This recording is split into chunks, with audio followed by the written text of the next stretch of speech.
Hi, I'm Adam Porter and this is my board gaming vlog, and today we're reviewing the year 2018, and as the year comes to a close I'm looking back at what I've enjoyed over the year, which games have come to the forefront for me. Obviously particular highlights of this year has been the release of Cuzco, my trick-taking game, which I've covered a lot in previous videos, so if you're interested in having a look at that, please go back and look at those. It's also been nice to see Doodle Rush continue to do well. It's had a big German release recently. But really I'm here to talk about games that are not by me. Oh, one other. I have one coming up early in the new year, Throne, which is a trick-taking game which uses dice. So that's coming from WizKids. That's one of my designs coming up in the new year. And hopefully one or two others next year, maybe. But there's other stuff in the pipeline too. But as I say, that's not what we're here to talk about today. Today I'm going to give you my top 10 games of the year, and actually I found 2018 an unusual year in that I haven't had that many games that have sort of leapt out to me and sort of screamed for my attention. And so as a result, the first 3 games on the list are actually reprints of older games. But they are lavish reprints. These are games that have had a total overhaul in terms of their graphics and components, even though the gameplay has stayed identical. And they are excellent games. So my number 10, my number 9 and my number 8 are all games which would feature much, much higher in the list if they were new releases. But I think it's fairer to give the higher spots to the brand new games. So let's make a start with number 10, which is a re-release. And that game is The Pyramid of Penguin from Brain Games.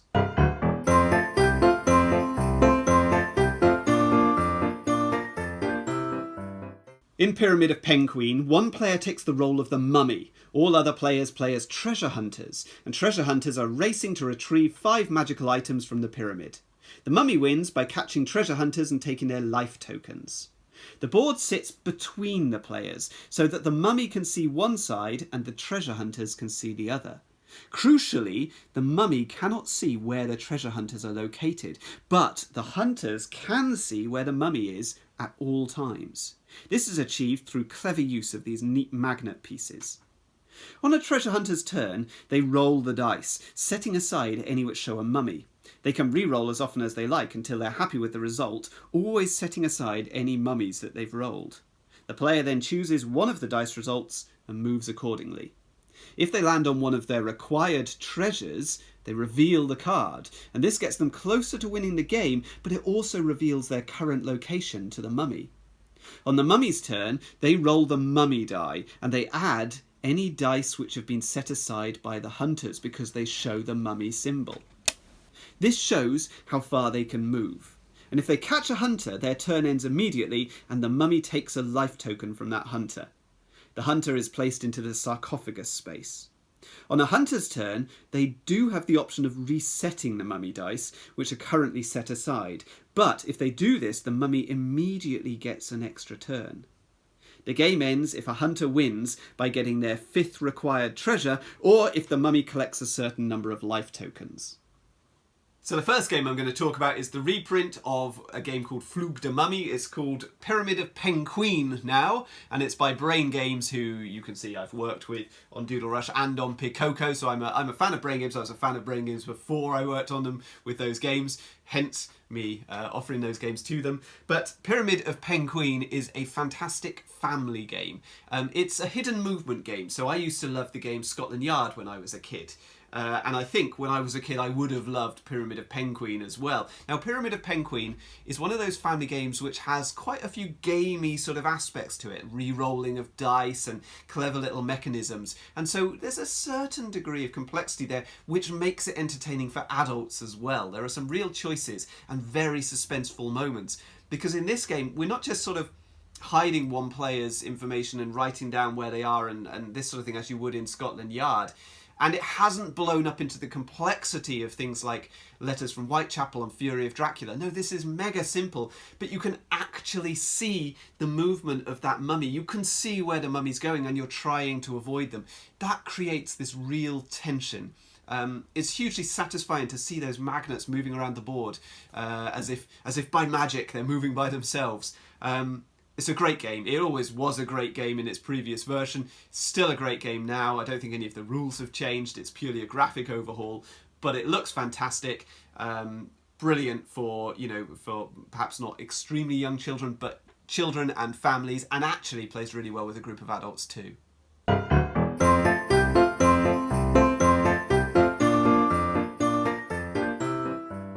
In High Society, each player has a set of 11 money cards in different denominations. The game is made up of a series of brief auctions where players attempt to purchase the high-scoring luxury cards and avoid the negative disgrace cards.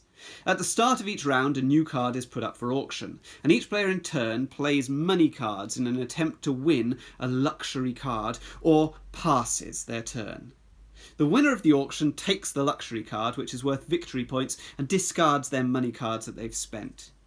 If the auction card is in fact a disgrace card, which is negative, then the players bid to avoid taking the card, and the first player to pass has to take that card, but all other players lose their money cards which they've bid.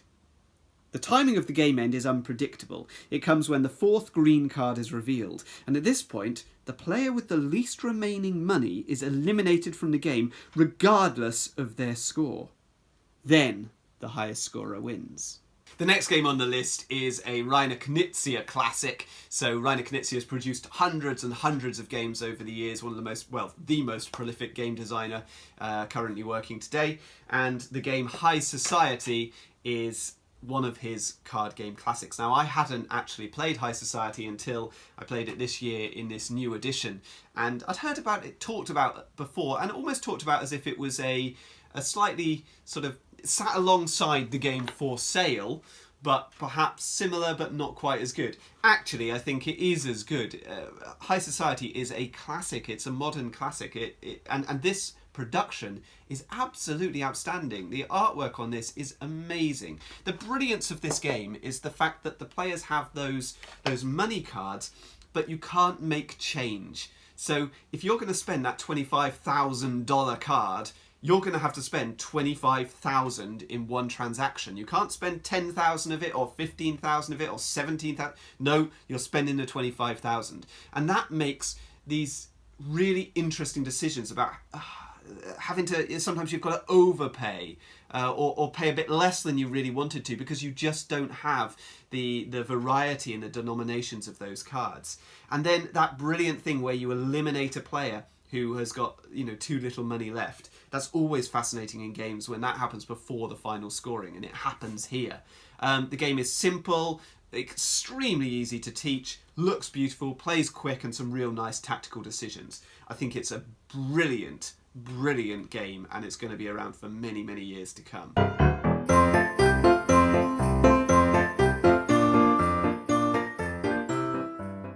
In Cuzco, players are developing landscapes and building cities and temples and claiming high spots in the different areas of the board in order to score victory points. On a player's turn, they have 6 action points to spend. They could place terrain onto the board. They can bring Incas onto the board. They can move existing Incas that are already on the board. They can build temples and score victory points. But you can only build or expand a temple if you occupy the highest position in that village. They can build ponds and score if the pond is completely surrounded. They can draw festival cards. And finally, they could organise a festival in a temple. And when a player organises a festival, all players present in that city bid using festival cards in an attempt to win victory points. When the final triple terrain tile is placed, the game comes to a close, and players score points for each temple if they occupy the highest position in that city. And then the highest scorer wins. The next game on the list is another reprint, and this one is Cuzco from Super Meeple. And I think it's distributed and published by other companies in other parts of the world. Now, this is a reprint of an older game called Java, which has always been one of my favourite games. I think this is an absolute masterpiece. It's one of Wolfgang Kramer's very best games, Kramer and Kiesling, who are magnificent designers. Now, Java is part of a trilogy of games along with Tikal and Mexica. So now we've got Tikal, Mexica, and Cuzco makes up that mask trilogy of games. And it's called the Mask Trilogy because they always had these masks on the box. And actually the new games have a little mask on the box alongside the title, but they look a bit more modern than this massive Ravensburger box. The other games in the sequence are Tikal and Mexica, both of which have previously had these fantastic Super Meeple productions. Cuzco is an example of that sort of older style of Euro game. It does hark back to the early sort of 2000s, and what I mean by that is it's got tons of action points and things like that. You've got a whole menu of choices of things that you can do on your turn, and you can do multiple things on your turn, which means that the game can slow down because there's a big decision space. So if you're playing with analysis paralysis sort of prone players who are going to sit around for a long time and think about their turns, then maybe Cuzco is not a game for those players, unless you enjoy that, unless you're willing to take a long time over it and really relax into it.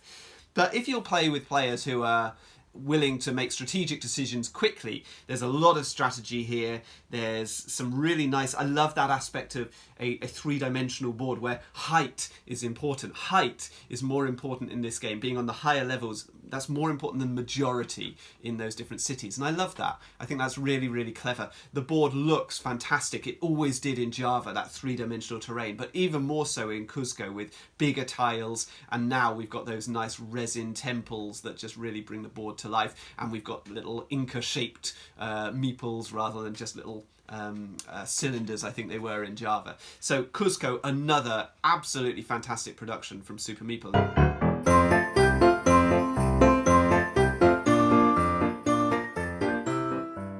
In Rolling Bandits, each player tries to plunder a series of railway wagons in order to earn victory points and special abilities. On a player's turn, they roll their dice and position matching sets onto carriages. If the player has no dice of their own colour already on the train, then they must place at the wagon nearest the back of the train. But if they already have dice in the train, they can place dice which match the symbols that they placed earlier, or place onto the wagons directly in front of their dice that they've already placed. If the player has 3 symbols matching a trunk token, then they take that token and gain the bonus shown on the back, for example, swapping dice or re-rolling them. If at the start of a player's turn they have dice on a wagon which are equal to the number on that wagon card or that beat it, and they have more dice than any other player, then they claim that wagon, removing it from the table and scoring the points shown in the corner. The remaining dice are returned to their owners. When all wagons and finally the locomotive have been stolen, then the game ends and the highest scorer wins. So the next game on the list is the first game, which is a brand new game for 2018, and that's Rolling Bandits from Blue Orange Games. Now this is designed by Brett Gilbert and Trevor Benjamin. Brett Gilbert is probably best known for his collaborations with Matthew Dunstan on games like Elysium and Costa Rica and Professor Evil and the Citadel of Time. But actually he's frequently collaborated with Trevor Benjamin, and they've tended to do little dice games. Last year they did Café Fatale from Zoc Verlag. Now this game suffered a little bit by comparison with Las Vegas, because Las Vegas is a masterful game from Rudiger Dorn. Absolutely brilliant. And Café Fatale is a very, very good game too. But it has a lot of similarities, and it's not as good as Las Vegas. And so it kind of fell by the wayside. I love it. I think it's got a lovely production. I always love Zoc Verlag's games, and this was a good one. Previous to that, AEG made a little game called Dice Heist from Trevor and Brett. And Dice Heist is fantastic. I still think this is the best of their dice games. But these two, I love the fact they're exploring this little space, and I'd love to see these games achieve a bigger appeal and bigger sales. You know, if small card games can hit those mass market stores, why can't small dice games? We still just have Yahtzee floating about in the stores, and these games are obviously far, far better than Yahtzee. And the interesting thing about them is they're not just Yahtzee variants. These have real interesting ways of using dice.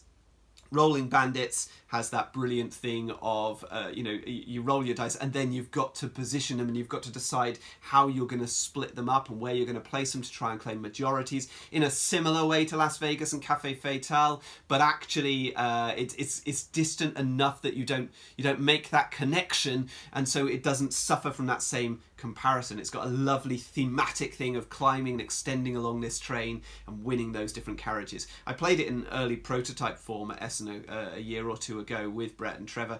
I really loved it then. I've been looking forward to it coming out, and the production from Blue Orange, as always, is top notch. So I can highly recommend Rolling Bandits. Simple game, easy to teach, lots of fun to play, quick playing time, fantastic.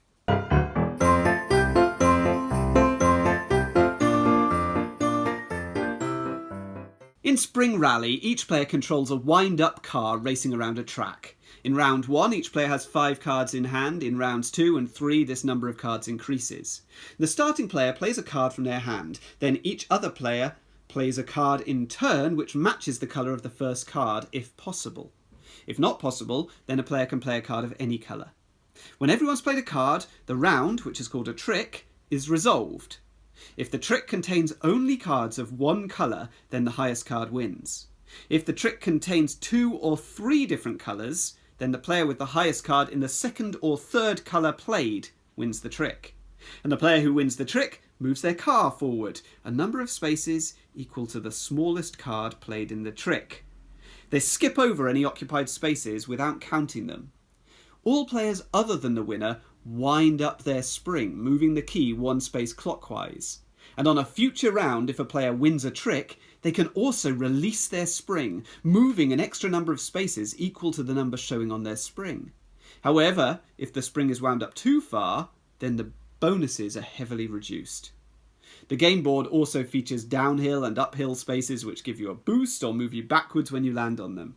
And the game ends when a player crosses the line for a second time, and that player wins. If you've been watching my channel for a while, you know that I love dice games, but you also know that I really love trick-taking games. And so the next game on the list is a trick-taking game. What's the best trick-taking game of 2018? Well, obviously it's Pikoko, but if you're going to ignore Pikoko, and why shouldn't you, then the game you want to be playing is Spring Rally. Spring Rally is from Mandu Games. I don't think anyone was talking about this. I've never heard anybody else mention it. I found it at Essen, and it's brilliant. It's a really good trick-taking game. It's beautifully produced. It's really simple enough to play with children, but with really interesting decisions. You know, the decisions are adequate for any adult group to play it and enjoy it. What it does is it creates this really nice visualization of that trick-taking sort of story as these cars move around. Yes, one player is winning early tricks and so they're making slow progress around, but the other players get that big catch-up boost from those wound-up springs, and suddenly they can leap forward at the end. So it's a game all about timing. When do I release my spring? When do I want to win the trick? And it's got that brilliant thing where if I wait too long, then the bonus from winding up that spring breaks down a little bit and I get a much less of a return. The game has a brilliant sense of progression. It's so simple, it looks so beautiful, it doesn't take long to play. It's clever, it's new. I think it's fantastic. I think more people should be talking about Spring Rally.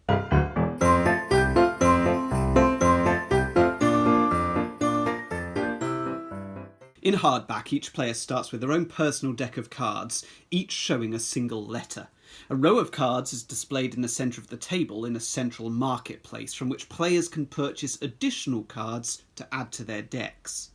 Each player draws 5 cards from their deck, and on a player's turn, they spell a word using the cards in their hand, discarding any unused cards into their own personal discard pile. If they wish, the player may flip cards to their reverse sides and use them as wild letters. Any non-wild card which has been used will offer up a benefit, either points or special abilities or coins which are used to buy more letter cards or ink tokens. Newly purchased letter cards are added to a player's discard pile, but this is the core benefit of the game, because when your deck runs out, the discard pile is shuffled and becomes your new deck, recycling all the valuable cards that you've collected.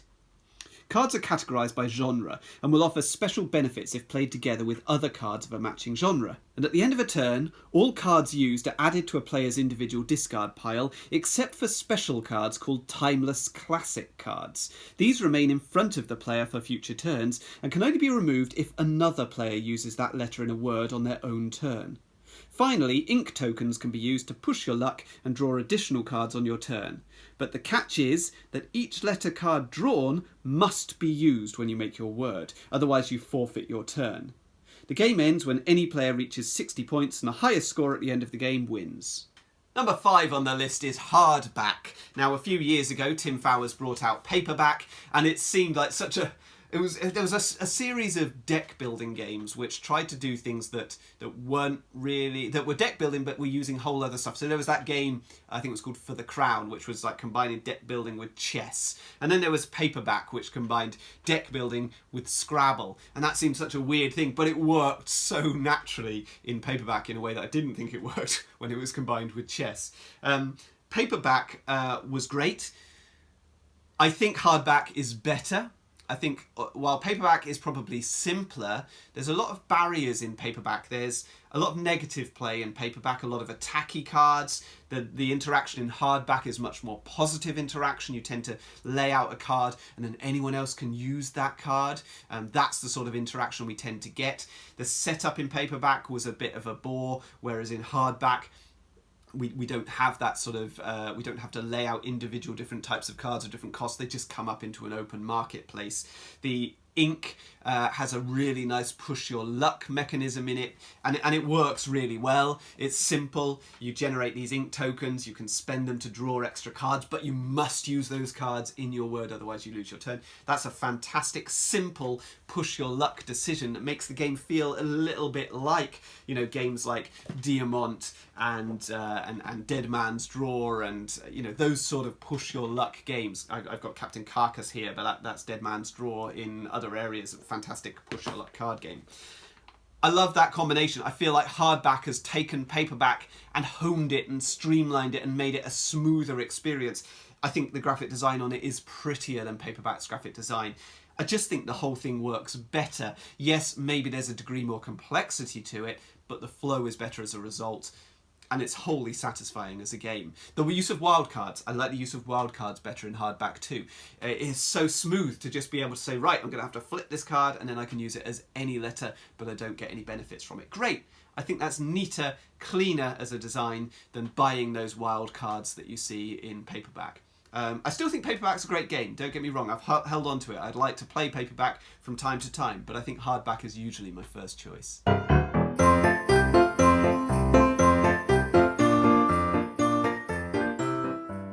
In Skylands, players are building islands in the sky by placing tiles onto their own individual player boards and using the tiles to generate resources which can be used to purchase new tiles or victory points. On a player's turn, they can take one of 4 actions, but they may not take the same action 2 turns in a row. A player might choose the Take Tiles action. Here they draw a selection of tiles and every player takes one of them for their own board, but the active player takes 2 tiles. A player might choose to fill their completed islands with people which function as resources.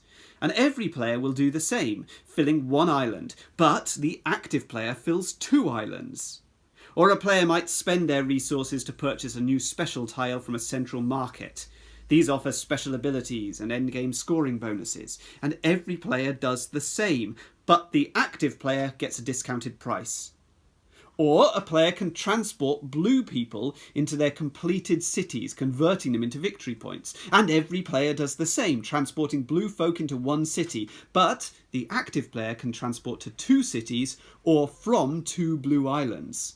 When one player has filled their board, except for a single space, or tiles or victory points have run out, then the game ends and players score points for their completed islands, their people tokens, their special scoring tiles, and any victory point tokens they've gathered. The highest scorer wins. Number 4 on the list is my most played game of the 2018 set. I say of the 2018 set because the most played game of 2018 is something else, and we'll probably come back to that at the end. But my most played game of the 2018 productions is Skylands, and that's because my fiance absolutely loves it.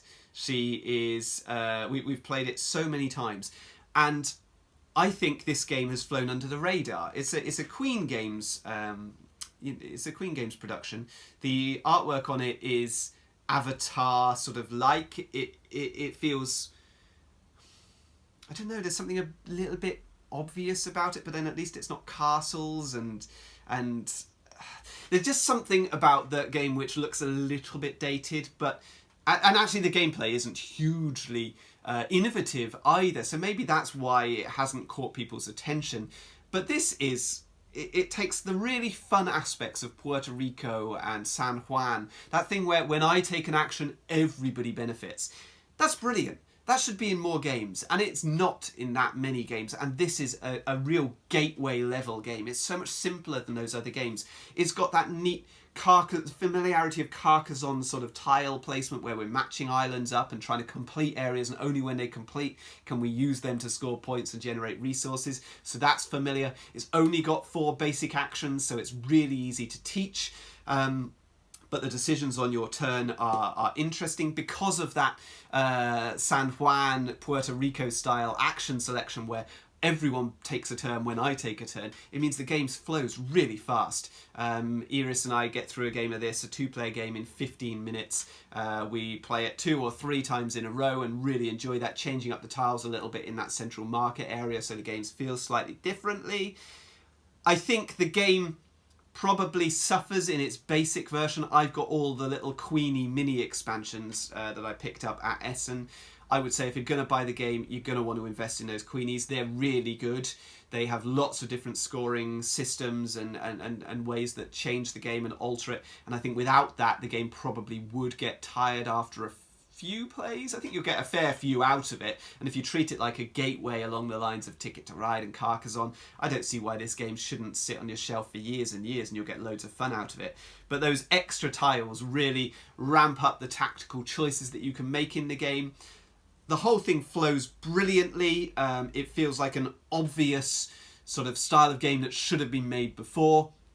And yeah, I can't really fault it. I think Skylands is flying under the radar and I think it deserves more buzz. Great gateway game, Skylands.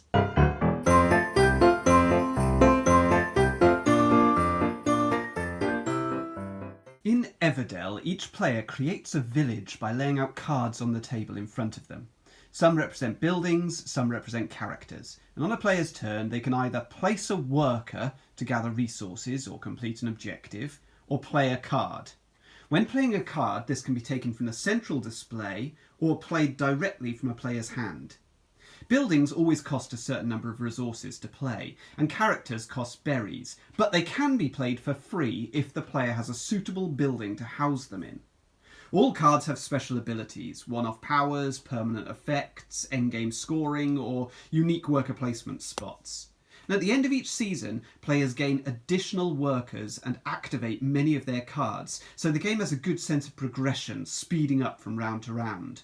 And after 3 complete seasons, the players score victory points for the cards in their player area, and the highest scorer wins. Now, the next game on the list certainly doesn't suffer from a lack of buzz. This one is Everdell, which is from Starling Games, are they called now? I think they've changed their name, haven't they, recently? Starling Games. Yeah, so Starling Games have produced this beautiful sort of Wind in the Willows type world with all these fantasy little creatures living in the woodlands. The cards are beautiful. The components are beautiful. Now, this was a big Kickstarter game and I tend to be very suspicious of Kickstarter releases, and so I kind of ignored it. I decided I'd try out a friend's copy rather than buy it. And when I tried it, at first I was a little skeptical. There's a lot of text on those cards and it's quite small. It takes a game or two to really learn what the cards do, and then the game starts to flow and pick up pace and you don't feel quite so much like you're doing hard work. But after a couple of games, once you get into that flow, it's really satisfying. Again, like Skylands, there's nothing innovative here. It's just a really neat system done well. Everything feels balanced. Everything feels like it works well together. The game has a really good sense of progression. There's no, a tiny bit of negative interaction, but mostly really nice positive interaction between the players. I play it a lot 2-player, again, with my fiancée Iris. You do find at 2 players sometimes that central marketplace, the meadow where all the cards are laid out, sometimes that gets a bit static because there's not people constantly selecting from it. I think at 3 and 4 players that probably keeps the cards flowing a bit more quickly. That can create some frustration because often in this game you're waiting for a particular card to come up because you have that building which gives you a certain character card for free, but only if that character card becomes available to you. Now, while that works really nicely in games like 7 Wonders and things like that, where you can have a card that gives you another card for free without paying the resources, that's fine in a game with real quick flow. In a game like Everdell, it can be a little frustrating. But that said, you've got so many choices of things to do on your turn. You know, really, maybe if you don't focus on that and just treat it as a nice surprise when those cards come up, I think that the game can be a real sort of pleasure to play. The production values are outstanding. I've now backed the expansion. I want all the lavish production, as if it wasn't lavish enough. This ridiculous tree, this ridiculous cardboard tree that serves no purpose whatsoever. You slot the deck in here, you put some cards on top, but really it could just be a board. But it gives it a real table presence. It feels like something special. And I want that from my board games. I want them, I'm spending a lot of money on these things. I want them to pop. I want them to feel like the game comes to life, and this brings that woodland to life. Yes, it's a bit of a pain that it blocks vision for some of the players, but just put it out the way. I mean, if you don't need it on the central board, you can put this to one side a little bit. You can make that work. Or don't bother with it. Just stick the cards around the edge if you're playing with 4 players. But with 2 players, it doesn't get in the way at all, and it just looks beautiful, and it makes the whole game feel like an event. I'm a big fan of Everdell. I considered it from a number 1 spot, but it didn't quite make it. It made it to, where is it, number 3?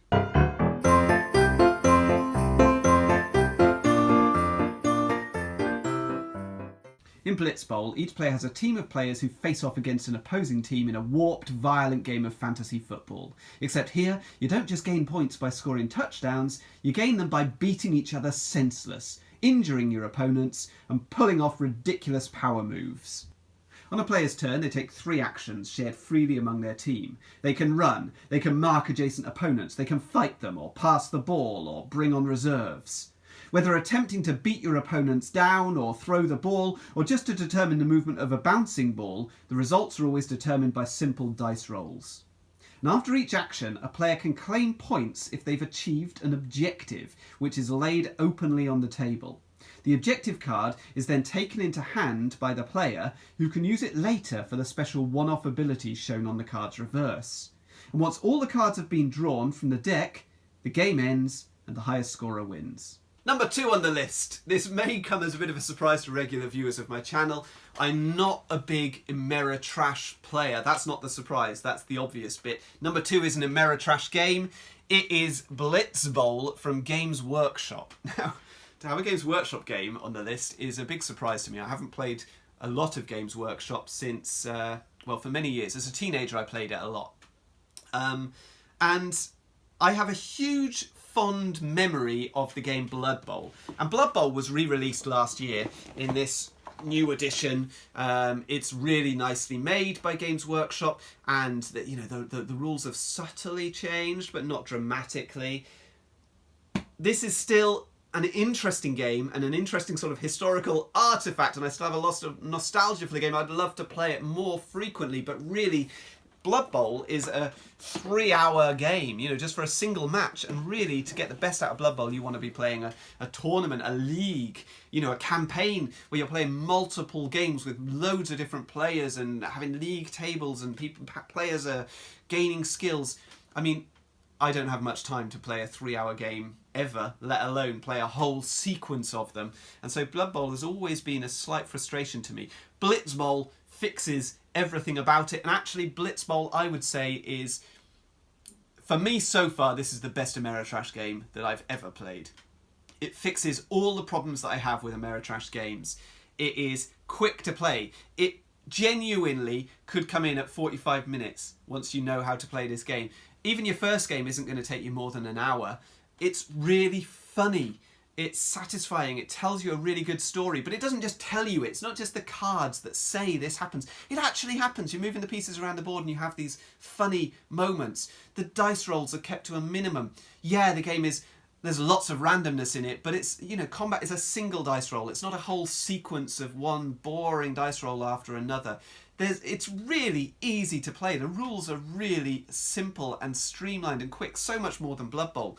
You can teach this game so simply, and it's so intuitive to play. It's got clever use of double use cards, where when you get that card, it gives you a benefit, from on the back, and then it's got this really great catch-up mechanism that comes in the end game, where the really powerful cards start to come up and benefit the underdog, the losing player, and it keeps that tight, tense sort of thing right to the end. The miniatures are great. There's not loads of them, which is perfect because you can paint them, take your time on them, get to know them. It's got expansion cards in there for all your other Blood Bowl figures if you've got them. So although they don't come in the box, you can expand the game. Sad thing about this game is it's not available outside of America and Germany. I would have thought that Games Workshop, as the UK is the home of Games Workshop, it would have been lovely to have seen it released over here. But actually, I ordered it from America, from Barnes & Noble, got it sent to the UK. I probably paid about £20 ultimately in postage and packaging and customs charges and things like that. But it still brought in the game at an affordable price. It still brought it in cheaper than I could imagine this game selling on my local game store shelves. Because the price in America is cheap, because it's a Target game. It's not Target, is it? It's Barnes & Noble. It's aimed at the mass market, so it's affordable already. Now, I don't know how easy it is to get those companies to ship. It was fine for me with Barnes & Noble. I think even if you're in the UK, even if you're not out of, or anywhere around the world, getting it shipped to you, I think it's worth it. It's a good game.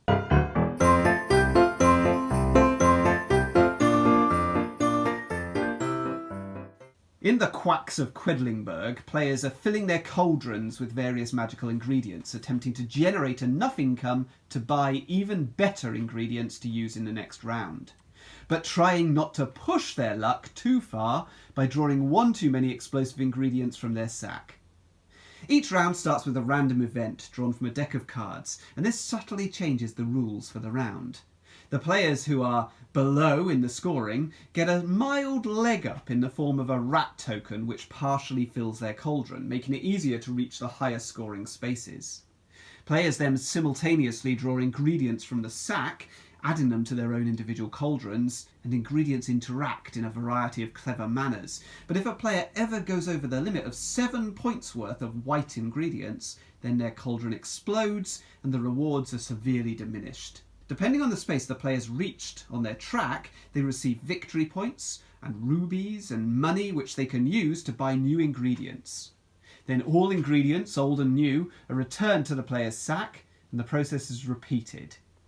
In each round, the players' sacks get more powerful from the various combinations they've created with their various ingredient powers. And the game comes with 4 variants for each colour of ingredients, so each game feels quite different as the market of ingredients changes. After 9 rounds, the game ends, and the highest scorer wins. And so that leaves my number 1 of the year, which is the Quacks of Quedlinburg. Now this won the Kennerspiel des Jahres, the connoisseur's choice on the Game of the Year, the German Game of the Year. And nobody had heard of it really. It sort of came from nowhere. They had Wolfgang Warsch's name on it. Now Wolfgang Warsch has made quite an impact this year with his games The Mind and Ganz schon clever, which both got nominated for Spiel des Jahres awards. He's had a mega year. And the Quacks of Quedlinburg is really interesting, and basically it's just really, really fun. Now, you're not going to find deep strategy in this box. This is simple stuff, really. There's a lot of luck. I quite like the fact it feels like the game is kind of reclaiming luck as being acceptable in a Euro-style board game. We've got an event deck. You turn over a card and this random sort of stuff happens that dictates how you play the round. Normally in a game I would hate that, but somehow it feels right here because the game is all about push your luck. I mentioned earlier when I was talking about Hardback, Dead Man Draw and Diamant. I mean, Quacks of Quedlinburg, it rivals these games, possibly even beats them for best push your luck game. There's so much, and even when you go bust, when you pull out too many of those white explosive tiles, you've still got stuff to do. You're still in the game. I've seen mega comebacks in this game. Yeah, I've seen people fall behind and sometimes a little bit of a runaway leader, but I've also seen moments where people come back from so far behind because that luck starts to feed in and the catch-up mechanism is fairly strong, and so the players pull back at the end. So it's always tense. It plays really quickly. And the best thing about the game is it's totally customizable. It's got all these different tiles with different powers on them. I think you could enjoy the game many times just using the same selection of tiles, because there's so much of that random factor that keeps things tense regardless of the tiles that you've chosen. But the fact there are so many tiles means that I don't really mind that there's 3 or 4 of them that I would probably never want to use. I look at some of them and think, you know, that doesn't feel strong. It feels like the cost is too high for the strength of the power. But I can just leave those out. You know, there's enough variability in there that I can make the game work the way that I want to play it. There's so much scope for expansions in there. The games are quick. You can bang out 2 or 3 games in quick succession. It plays brilliantly as a 2-player game. The production is lovely. I think it's a really, really good, fun family game, and as a simple game, you know, just for a quick game for gamers, it works well for that too. This is from Schmidt-Spieler. I think in the US it's going to be distributed by North Star Games. So that's my game of 2018, Quacks of Quedlinburg. Before we finish, I mentioned earlier that these were my top 10 games of the year, but the most played game of 2018 for me is Bunny Kingdom from Yellow. Bunny Kingdom I have played, I can't tell you how many times I've played that game this year. Mostly 2-player with my partner, but we have introduced that to practically every other person that we've ended up playing games with. They've all, actually they come and they ask, because they hear us talk about it so much. Can we play Bunny Kingdom? Can we try Bunny Kingdom? And we're always willing to give it a play. I still find that a deep, interesting strategic puzzle. I think it's a brilliant card drafting game. I think, I mean, possibly the best card drafting game. I cannot beat my partner at it. I constantly try. I get close, but it's difficult and it's interesting. And every game you have to try a slightly different strategy based on the cards that you're given. I cannot wait for the new expansion that's coming up, which takes it into the skies. I had a little demo of that at Essen Spiel from Yellow, and it looks fantastic. So I'm looking forward to that. So my game of the year is Quacks of Quedlinburg, but my most played game of the year is Bunny Kingdom, and I kind of regret that I hadn't played it in 2017, because I think it definitely would have been high on my top 10 of 2017, and unfortunately it didn't make the list because I hadn't played it. So 2018 has been a really fun year to play games. It's been a difficult year to find games that have sort of attracted my attention, but as a result, I think the games that I really have sort of got hooked on have been games that I've really, really loved. And so any of these games on this list I would highly recommend. If you enjoyed my video, please watch my others. My channel is Adam's Board Game Wales. I'm on Twitter. I'm at Board Game Wales. On Board Game Geek, I'm Adam78. Please watch out for my games coming up this year, particularly Throne, which is coming up early in the new year. Thanks very much for watching. All the best.